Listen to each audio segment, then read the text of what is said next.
قال الله عز وجل في شان حبيبه مخبرا وآمرا إن الله وملائكته يصلون على النبي يا أيها الذين آمنوا صلوا عليه وسلموا تسليما اللهم صل على سيدنا مولانا محمد بعدد من صلى وصام وصل على سيدنا مولانا محمد بعدد من قعد وقام وعلى آله وصحبه وبارك وسلم جزاک اللہ شکریہ. اللہ رب العالمین جل جلالہ وعظم نواله کا فضل و کرم اور اس کا احسان ہے کہ ہم اور آپ اللہ رب العالمین جل جلالہ وعظم نواله کے حضور میں، اس کے گھر میں سر بسجود ہونے کے لیے حاضر ہیں. اللہ تبارک و تعالی جل جلالہ وعظم نواله کا فضل اور اس کا احسان ہے کہ ہم اور آپ اللہ کے گھر میں حضور پرنور رحمت للعالمین سید العالمین محمد الرسول اللہ صلی اللہ تعالی علیہ وسلم کے حکم کے مطابق اللہ کے گھر میں سر بسجود ہونے کے لیے حاضر ہے. اللہ تبارک و تعالی مجھ گنہگار و سیہکار کی، آپ کی، ہماری سب کی اس حاضری کو قبول فرمائے. رمضان المبارک کا مقدس مہینہ الحمدللہ خیر و خوبی کے ساتھ گزر گیا. عید کی مقدس ساعتیں بھی خیر اور خوبی کے ساتھ اللہ رب العالمین کے فضل و کرم سے گزر گئیں. اور اب امت مسلمہ بے شمار وہ مسائل کہ جو خود ہمارے بھی پیدا کردہ ہیں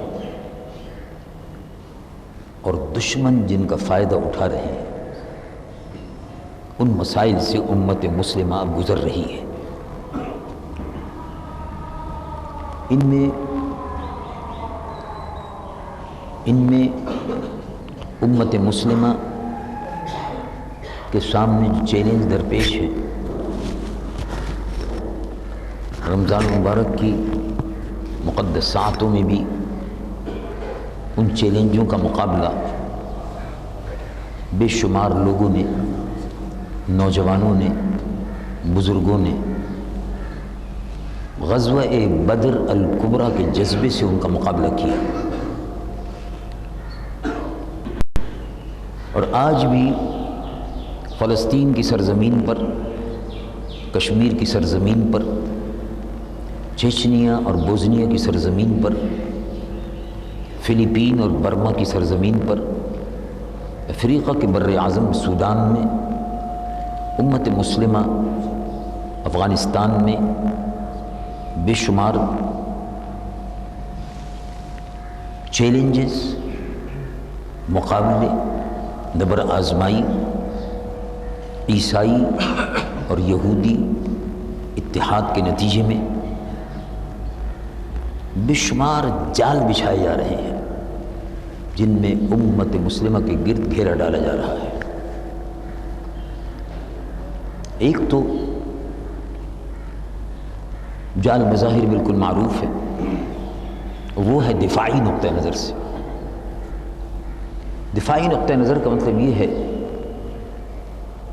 کہ تمام جتنے بھی اسلحہ بنانے کے وسائل ہیں وہ سب اسلام دشمن قوتوں کے پاس ہے. 56 مسلمان ملکوں میں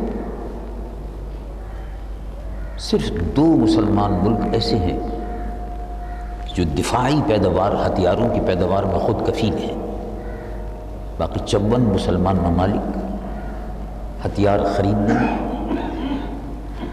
امریکہ کے، روس کے، فرانس کے، برطانیہ کے اور مختلف ممالک کے محتاج ہیں۔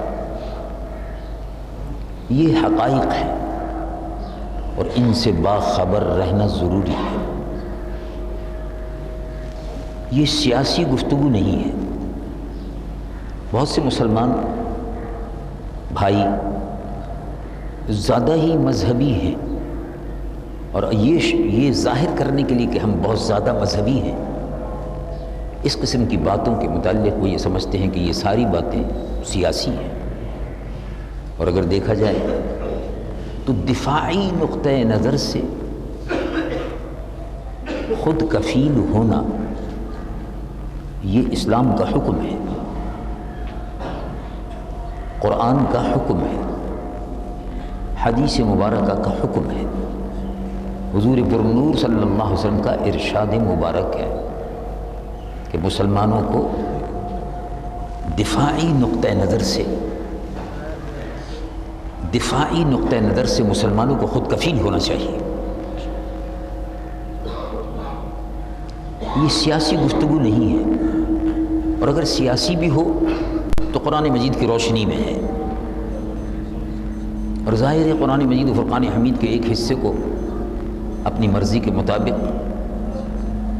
یہ کہنا کہ قرآن میں صرف نماز، روزہ، حج و زکوٰۃ کا ذکر ہے اور باقی چیزوں سے صرف نظر کیا جائے، یہ یہودیوں اور عیسائیوں کی عادت تو ہو سکتی ہے۔ وہ اپنی مرضی کی چیزیں توریت و انجیل و زبور میں تلاش کرتے تھے، اور جو مرضی کے مطابق نہیں ہوتی تھیں ان سے صرف نظر کرتے چلے جاتے تھے۔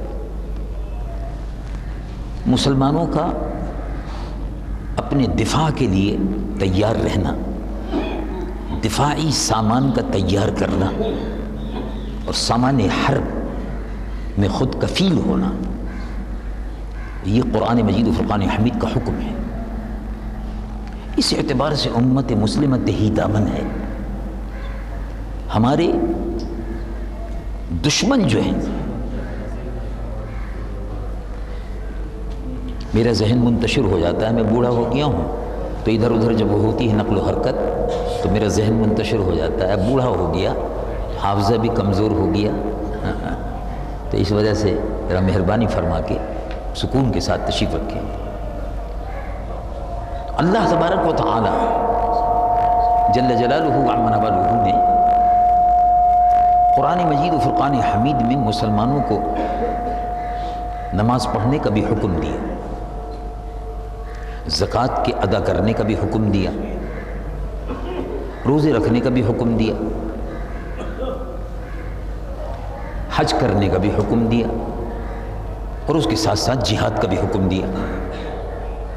افسوس یہ ہے کہ یہ موضوع جو ہے اس کو ہم چھیڑتے نہیں، اس پہ بات ہی نہیں کرتے، اور دفاعی نقطۂ نظر سے، ڈیفنس کے نقطۂ نظر سے بھرپور تیاری کا حکم دیا اور ہر وقت تیار رہنے کا حکم دیا دشمنوں کے مقابلے پر۔ دشمن کون ہے؟ ایک تو دشمن یہ ہے کہ میں کہوں کہ فلاں دشمن ہے، اور ایک دشمن اس کا تعین خود اللہ رب العالمین فرمائے کہ یہ تمہارے دشمن ہیں، تو یہ زیادہ بہتر ہے۔ میں یہ کہوں کہ فلاں میرا دشمن، انگلینڈ والے میرے دشمن، امریکہ میرا دشمن۔ قرآن مجید و فرقان حمید سے پوچھنا چاہیے کہ آپ بتائیے کہ ہمارا دشمن کون ہے؟ یہ کہ قرآن کتاب ہدایت ہے، قیامت تک کے لیے رہنما ہے، دین مکمل ہے، کامل ہے، نبی آخر الزمان نبی ہے، امت آخری امت ہے، اب اس کے بعد کوئی نبی نہیں اور کوئی امت نہیں، کوئی کتاب نہیں، کوئی قرآن نہیں، وحی بند، وحی کا سلسلہ ختم ہو گیا، دین کامل ہو گیا۔ تو اللہ رب العالمین جل جلالہ وعظم نوالہ ارشاد فرماتا ہے، رب العالمین جل جلالہ وعظم نوالہ حکم دیتا ہے، حکم فرمایا وَأَعِدُّوا لَهُمْ مَا اسْتَطَعْتُم مِّن قُوَّةٍ وَمِن رِّبَاطِ الْخَيْلِ تُرْهِبُونَ بِهِ عَدُوَّ اللَّهِ وَعَدُوَّكُمْ وَأَعِدُّوا لَهُمْ.